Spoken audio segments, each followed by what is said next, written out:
안녕하십니까. BTV 주간종합뉴스입니다. 네, 겨울다운 한파 소식에 주말에도 집에서 보내는 시간이 많은 주말일 겁니다.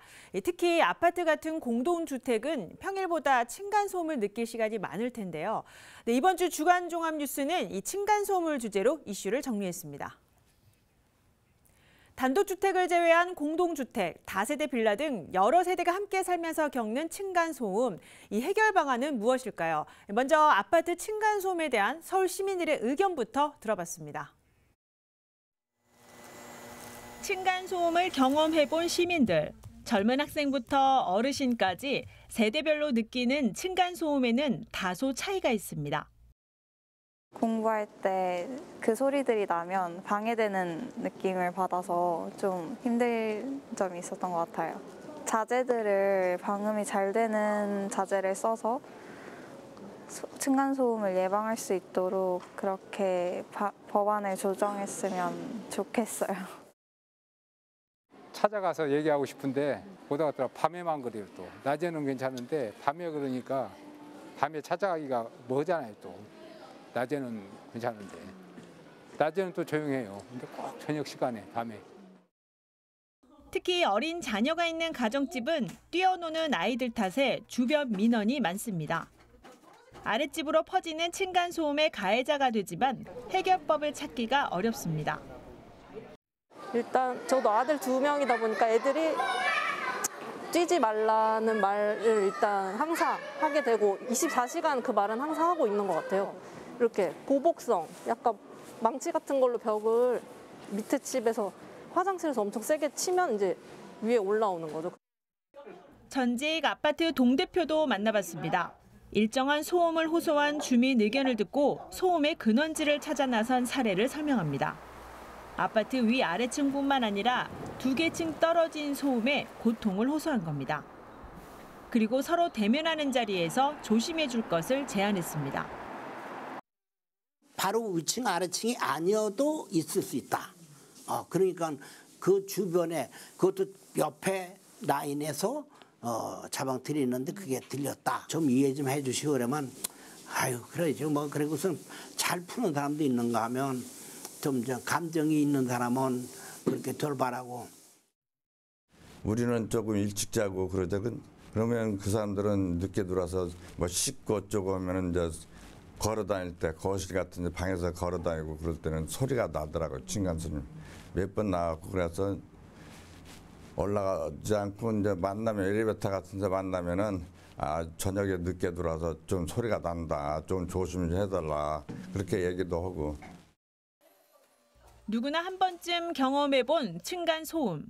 어떻게 하면 이웃 간의 분쟁을 줄일 수 있을지 물어봤더니 요즘에 소통이 잘 안 되고 있다 보니까 그런 문제를 한 번에 해결하기는 좀 어려울 것 같아요. 반면 삭막한 아파트 생활이지만 서로 대면하고 소통하는 자리가 우선돼야 한다는 목소리도 높습니다. 어린아이 키우는 사람은 나나 이웃이나 똑같은 입장이니까 좀 이해를 하는데 정이 좀 심하면 가서 얘기는 할 수가 있죠. BTV 뉴스 강혜진입니다.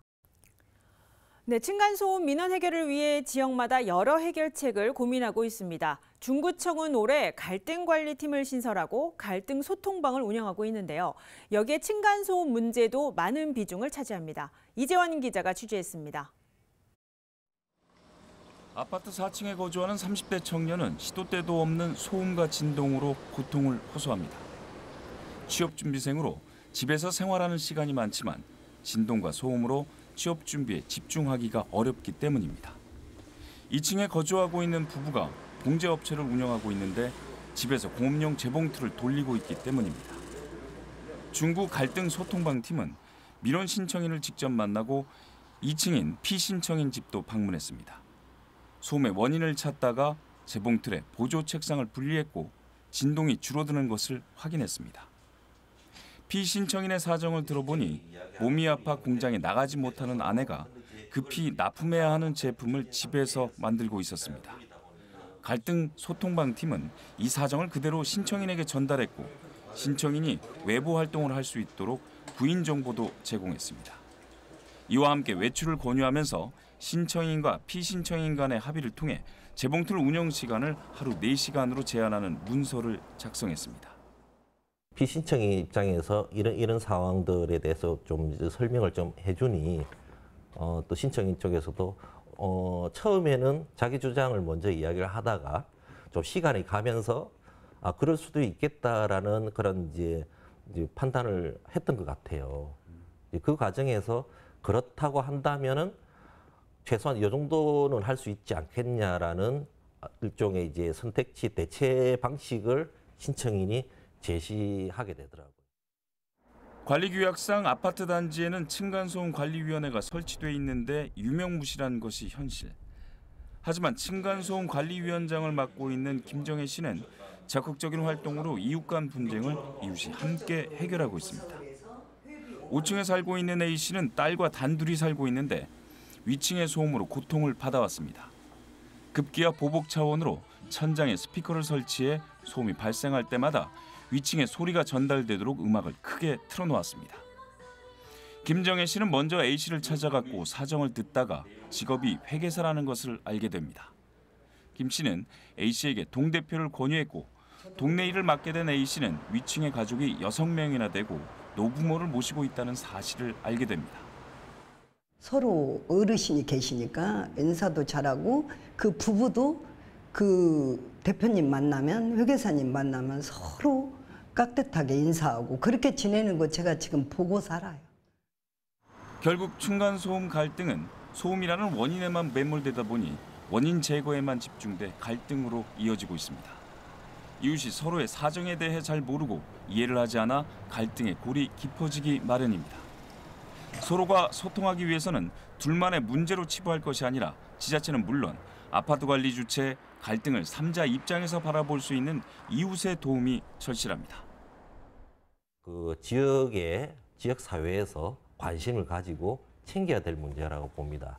저희는 이제 그 지역 사회에서 이제 자발적으로 움직이기 이전에 기본적인 이제 기반을 좀 만들어 주는 단계라고 좀 말씀드릴 수가 있는데요. 이게 소음 가지고 문제 있는 거는 친하지 않기 때문에 일어나는 일이에요. 우아래층이 떡이라도 한쪽 나눠 먹고 나면 그 집에서 시끄러워도 별 그렇게 신경 안 써요. DTV 뉴스 이재원입니다. 네, 중구와 같이 자치구가 층간소음 민원 해결에 중재 역할을 하는 곳도 있지만 주민들이 스스로 소통하고 해결하는 것이 가장 현명한 해법일 겁니다. 네, 최근 정부가 층간소음관리위원회 구성을 제안했는데 이 역시 주민 중심의 해결이 핵심입니다. 관련 내용 취재했습니다. 최근 3년간 가장 많은 층간소음 민원은 뛰거나 걷는 소리였습니다. 집안에서 울리는 망치나 가구 끄는 소리도 소음의 원인으로 꼽힙니다. 피해 유형별로는 윗집 피해가 가장 많고 아랫집이 뒤를 이었습니다. 지난 2013년부터 불거진 층간소음은 2019년 2만 6천 건 민원 접수를 시작으로 5년 사이 급증했다 올해 소폭 줄었습니다. 하지만 층간소음에 따른 살인과 폭력은 2016년 대비 10배 이상 증가했습니다. 주민들은 소음으로 불거진 이웃 간의 감정의 불씨를 줄이기 위해선 서로가 소통하고 이해하는 대면 매개체가 필요하다고 인지합니다. 그냥 엘리베이터에서 타면 다 인사를 하는 거예요. 인사 자연스럽게 하고 또 아파트 문화생활이라고 그래가지고 조금 아나바다라는 바자회 같은 거를 살짝 한 번씩 열어본다거나 그는 이제 동대표를 기축을 해서 관리사무소하고 협업해서 해야 되겠지만 그런 어떤 주민이 함께 참여할 수 있는 프로그램을 아주 뭐 어렵게 생각하지 말고 간간하게 하나 만들어서 해 나가는 것도 좋은 방법일 것 같다. 층간소음 민원의 심각성을 인지한 정부도 해결 방안을 내놨습니다. 아파트 입주민과 전문가 등으로 구성된 층간소음관리위원회를 만들어 민원 해결을 돕는 겁니다. 국토부는 위원회가 관리소장을 중심으로 아파트 동대표와 주민 대표 등 5인 이상으로 구성하고 주민 참여를 높이도록 했습니다.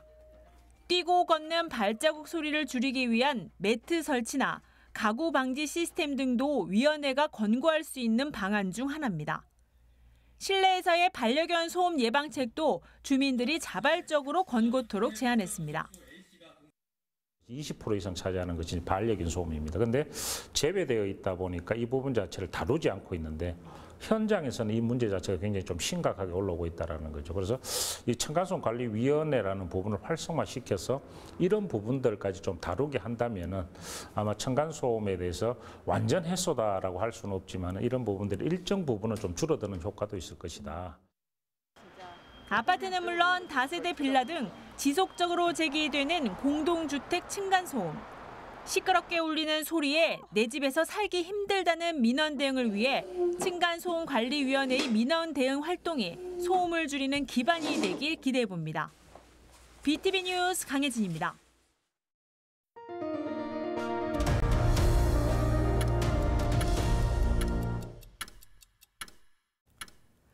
다음 소식입니다. 전세 사기 피해자들을 돕기 위해 지난 6월 국회에서는 특별법이 제정됐습니다. 현장에서는 있으나 마나라며 개정을 촉구하는 목소리가 높지만 이 결말을 장담할 수는 없는 상황입니다. 서주원 기자가 취재했습니다.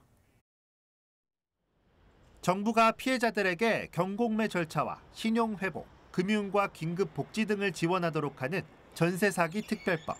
올해 6월 제정됐습니다. 여러 지원을 받기 위해 법에서는 먼저 피해자로 인정을 받도록 했습니다. 임차권 등기와 확정 일자를 갖춰야 하고 임대차 보증금이 3억 원 이하인 경우, 또 반환 능력이 없는 이에게 소유권이 양도됐거나 임대인이 파산하는 경우 등 크게 4가지 조건을 충족해야 합니다. 법이 만들어지고 이제 6개월, 특별법은 큰 성과를 내지 못하고 있습니다. 아무리 이제 특별법이 발행이 되고 그분들에 대해서 지원이 이루어진다고 하더라도 이제 이분들이 실질적으로 입은 피해에 대한 보상이나 변제 차원은 아니기 때문에 이제 이런 부분들이 지금 현행 특별법의 어떤 한계라고 개인적으로는 생각이 듭니다. 대상자인 피해자들 역시 외면하고 있습니다. 지난 13일 기준 정부가 인정한 피해자는 9,700여 명인데 이 중 정부 지원을 받은 사람은 20%에도 못 미칩니다. 가해자들의 책임지는 고통 분담 역할이 없이 만들어졌기 때문에 전혀 특별하지 않았고 여러 조건들로 사각지대가 너무 많아 실효성이 없었으며 오히려 가해자인 은행의 이익을 앞세우는 지원책에 머물렀습니다. 현장과 정치권에서는 보완이 필요하다는 목소리가 지속적으로 나왔습니다. 법을 고쳐야 한다는 겁니다. 핵심은 피해자 인정 범위 확대와 선구제 후회수. 사각지대를 없애고 정부가 피해자들에게 보증금을 돌려주는 대신 임대인에게 구상권을 청구하라는 뜻입니다. 할 수 있는 모든 수단을 다 동원해서 12월 내에 선지연 후구상 제도가 포함된 내용과 형식으로 전세사기 피해 지원 특별법 개정을 시도하겠다는 말씀을 다시 한번 드립니다. 전망이 밝지만은 않습니다. 일단 정부 여당의 반대 입장이 완강합니다. 다른 사기 사건 등과 형평성 문제를 불러일으킬 수 있다는 이유 때문입니다. 국회 일정도 촉박합니다. 법안 소위 등을 거쳐 28일 예정된 본회의에서 통과되지 않는다면 올해 안으로 법 개정은 사실상 불가능합니다. BTV 뉴스 서주원입니다. 네, 전세 사기 피해 주민들을 돕기 위해 서울 강서구에서는 여러 대책들이 논의돼 왔습니다. 올해 전세 사기 피해자들을 지원하기 위한 조례가 만들어졌고 최근에 강화됐는데요. 이제는 국회와 정부가 나서야 할 때다 하는 목소리가 커지고 있습니다. 김대우 기자가 취재했습니다. 가장 많은 피해자가 발생한 서울 강서구. 전세 사기 피해 최다 지역이란 오명까지 썼습니다. 전국에서 처음으로 피해 주민을 돕는 조례가 만들어진 건 그나마 다행. 여러 행정적 지원이 가능해졌습니다. 반환보증 보증료나 이사비, 월세 등입니다. 전세 사기 피해는 사회적 재난이자 경제적 재난입니다. 언론에서는 우리 연일 피해자들의 사례가 나옴에도 불구하고 우리 강서구는 실태 파악조차 못했던 것이 사실입니다. 이런 조례가 만들어진 지 6개월도 안 돼 해당 조례를 고치는 작업이 진행됐습니다. 전세 사기 피해자가 지원받을 수 있는 항목을 늘렸습니다. 소송 경비가 포함됐습니다. 피해 세대마다 100만 원씩 소송 경비를 지원받을 수 있습니다. 지자체에서는 뭘 할 수 있을까 고민을 하다가 소송 수행 경비, 이분들께서 가장 어려워하는 것들 중에 하나가 소송 문제였거든요. 그렇기 때문에 작은 희망이라도 좀 드리자. 구청은 지원 예산을 크게 늘렸습니다. 당초 1억 원에서 11억 원까지 10배 넘게 올렸습니다. 금년에 1억 정도를 그 전세 사기 피해에 대한 그 지원 예산으로 확보를 했는데, 확대를 해서 많은 분들이 전세 사기 피해를 입었을 때 추가적으로 이제 어떤 법률 소송 같은 걸 또 제기를 하고 하기 때문에 그런 것도 예산도 충분히 확충하도록 했고. 지자체 차원에서 지원할 수 있는 건 거의 다 했다는 평가를 받습니다. 그러나 대부분 간접 지원 형식입니다. 피해자들은 성구제 후회소와 같은 직접적인 지원을 강하게 바라고 있습니다. BTV 뉴스 김대우입니다.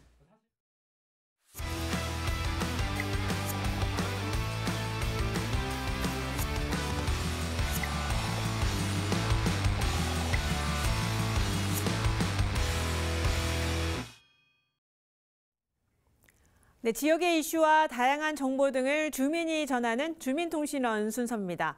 지역마다 미술이나 음악, 운동 등 취미 활동을 하면서 지역사회에 함께하는 동호회가 참 많습니다. 여러 활동 가운데 이색적인 미술 동호회가 성동구에 있다고 하는데요. 네, 저희 주민통신원이 직접 취재를 했습니다. 성동구를 담당하는 서성원 통신원을 화상으로 연결해서 자세한 내용 알아보겠습니다. 서성원 통신원 나와 계십니까? 네, 서성원입니다. 네, 반갑습니다. 개인의 취미 활동을 하는 주민들이 단체를 만들어서 지역과 함께하고 있다고 들었습니다. 구체적으로 어떤 활동인지부터 소개를 좀 해주시죠. 1995년부터 올해까지 그림을 그려온 단체가 있는데요.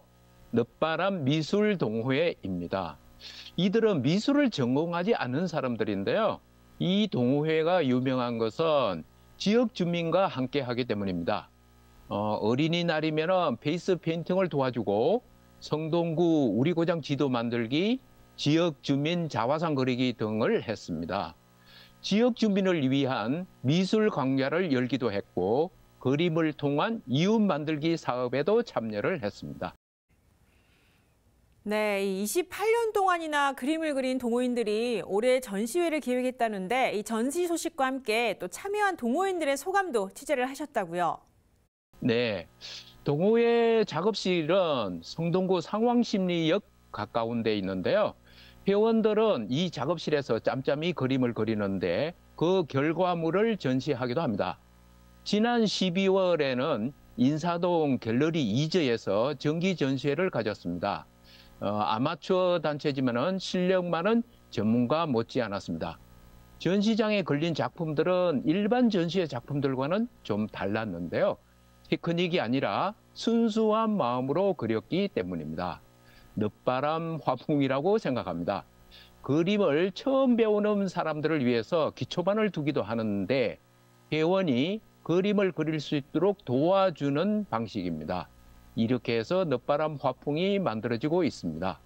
이 전시회가 특별했던 것은 AI를 전공한 황철영 교수가 AI를 활용한 인물화 소품을 내놓았습니다.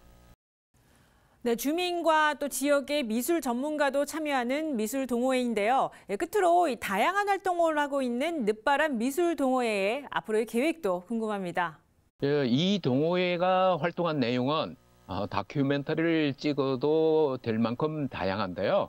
그중에 벽화 그리기 작업은 단연 돋보였습니다. 2002년부터 20여 회에 걸쳐서 벽화 그리기를 주관했고 시민이나 학생들과 함께 했던 벽화가 아직도 서울의 곳곳에 남아 있습니다.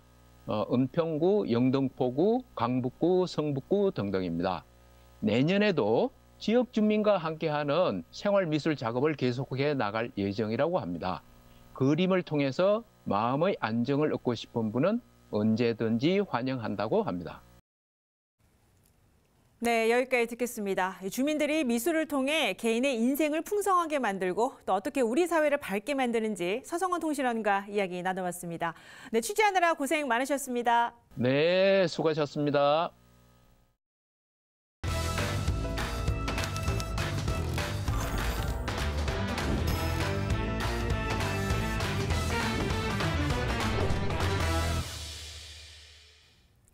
네, 학생과 학부모를 위한 능동적인 교육 소식 학부모 수첩. 네, 올해 마지막 순서입니다. 2024학년도 대입 수능 정시 준비가 한창입니다. 네, 수험생은 물론 학부모들도 정시 지원에 고민이 많을 텐데요. 공교육 전문가들이 총출동한 정시 준비 현장을 배수경 학부모가 전합니다. 대입 수능 성적 발표 후 본격적인 정시 지원 시즌이 시작되었습니다. 사교육이 아닌 공교육을 통한 입시 전문가의 정시 지원 전략과 맞춤형 진학 상담 내용을 학부모 수첩에 담았습니다. 좀 더 집중하셔서 더욱더 여러분들 자녀분들과 또 학부모님들이 불안하지 않고 서울시 교육청 소속인 서울교육연구정보원이 대입 수시에 이어 정시 모집에 발벗고 나섰습니다. 전체 정시 설명회에 이어 올해도 1:1 맞춤형 특별 진학 상담을 운영하는데요. 어떤 내용으로 기획했을까요? 특별하게 이제 과목을 지정한 과목들이 있습니다. 학생들이 그런 자연 계열을 지원할 때 자신의 그런 조건에 적합한 그런 대학의 조건을 반드시 확인하셔서 이렇게 지원을 하는 것이 바람직합니다. 그리고 대학마다 반영하는 과목이나 반영 비율들이 다양하기 때문에 자기의 성적에 맞추어서 지원하는 것도 중요하지만 대학에서 갖추어진 그런 조건들을 확인해서 지원하는 것이 반드시 필요하다고 생각합니다. 정시 모집 설명회에 참석한 학생들의 의견은 어떨까요? 지원 전략 같은 걸 많이 알려주셔서 도움이 됐던 것 같습니다. 정시를 잘 모르는 학생들한테 기본적인 거 많이 알려줘서 그런 거 도움 되는 것 같아요. 입시 전략 설명회에 참석한 학부모들의 이야기도 남달랐습니다. 지난 수시 설명회도 참여했을 때 전문 용어들을 많이 알려주시고 일반 엄마들은 잘 모르는 용어들을 알려주시고 또 그거에 대한 전략들을 알려주셔서 좋았는데 이번 정시에도 그런 똑같은 방식으로 알려주시니까 아이 정시 지원에 굉장한 도움이 될 거라고 예상되고요. 개인적으로 저한테 많이 도움이 됐습니다. 자기소개서 폐지, 수상실적과 독서활동 등이 학교 생활 기록부에 반영되지 않는 올해 대입 정시. 큰 변화가 예고된 만큼 전문가들은 대학별 지원 전략을 꼼꼼히 챙길 것을 조언합니다. 2024년 1월 초부터 대학별 정시원서 접수가 시작됩니다. 수험생들이 최선을 다해 얻은 결과를 토대로 후회 없는 대학 선택을 돕는 공교육 상담, 학생과 학부모가 믿을 수 있는 입시 지원 창구가 되길 바랍니다. 학부모 수첩 배수경입니다. 네, 2024년 올해도 일주일 남았습니다. 네, 동지를 지나 성탄절 2부가 일요일인데요. 월요일까지 이어지는 성탄절 연휴 가족과 오붓한 시간 보내시기 바랍니다. 저희는 지역을 잇는 깊이 있는 소식으로 새해에도 열심히 달리겠습니다. 건강한 주말 보내시기 바랍니다. 시청해주신 여러분 고맙습니다.